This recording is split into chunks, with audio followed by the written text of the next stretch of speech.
Hey guys, Ken Calcutt here with Cornerstone Financial Management. Today is June 23rd. I wanted to give you guys an update on what's going on with the markets, and then we're going to cover a unique topic today.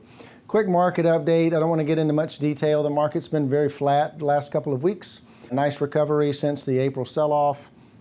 The economy is generally doing okay. Nothing really compelling to talk about, so the market's been loosely flat for the last couple of weeks. So no major concerns to bring up. What I want to dive into today is a topic that we talk about often with clients, and you've probably heard about it if you watch any financial videos. It's the concept of Roth conversions. Okay, Roth conversions is a big deal. I'm going to spend a few minutes trying to explain quickly what this is, so if you're seeing it, maybe this will help you understand it. So the idea of a Roth conversion is simply shifting money or transferring money from a pre-tax IRA or pre-tax 401k into a post-tax Roth IRA or Roth 401k. The IRS generally allows you to do this at any time. It's not considered an early withdrawal like a straight withdrawal would be, where there would be penalties involved. This is a conversion where they simply will allow you to move it from one account to another, and when you do that, you pay taxes on the amount that you move from your IRA to your Roth.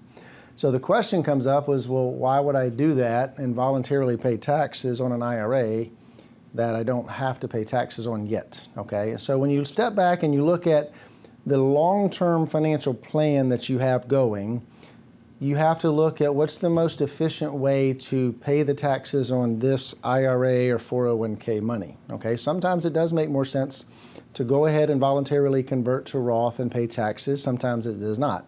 So I've got a quick example I'm going to show you here on the screen and just show you some math that applies to it. Okay, so here's an example with some small numbers that might be helpful for you. This is a calculator that's on our website, cornerstonecolumbia.com. In the Resource Center, we have financial calculators. This is a future value calculator. All right, so I'm using the example if you are, let's say you're 30 years old and you have a small retirement account from a previous employer and you have rolled that to an IRA. All right, so the balance initial amount, we're starting with $25,000, okay? And let's say the time frame you've got is 30 years until retirement, so 2025 to 2055, and we're going to assume a 7% growth rate on the investment. Of course, that's no guarantee, but a general balanced portfolio, we would expect that to be a reasonable growth rate over 30 or 35 years. 7% growth rate, $25,000 would be valued at $191,000 at age 65. Okay, so we step back and we say, all right, if this is a pre-tax IRA, am I better off to convert that to a Roth IRA now and go ahead and pay the taxes on $25,000?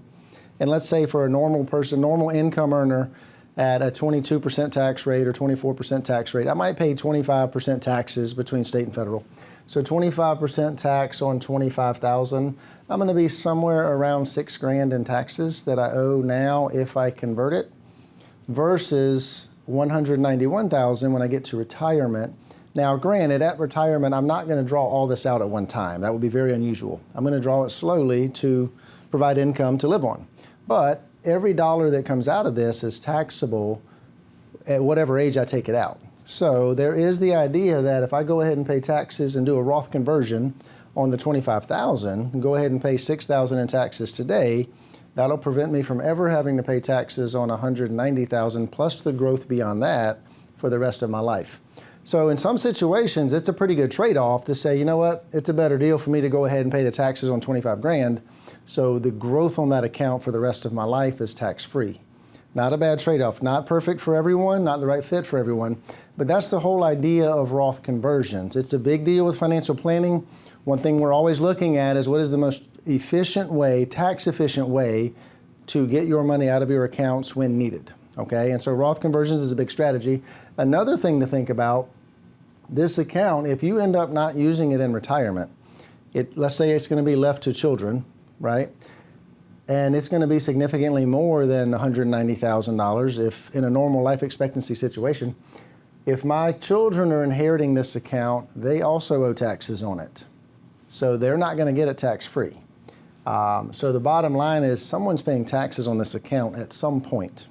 Maybe it's more efficient for me to go ahead and do Roth conversions and get it to Roth, because if it's Roth accounts that they're inheriting, they do get those tax-free.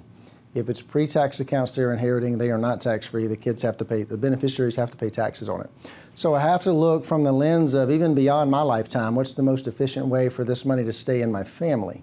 And so that's an important consideration. So Roth conversions is simply the idea of moving money from pre-tax IRAs and 401ks to after-tax Roth IRAs and Roth 401ks and voluntarily paying taxes when you move it, because we've determined that may be a more tax-efficient way for you to manage that money and use that money in your lifetime. It's very complicated. I hope that's helpful to give you just a general idea of how it works and why we look at it. But of course, every situation is unique and different. If you need help with analyzing this or you want us to look at your situation, reach out to us and we'll be glad to do it. Thank you.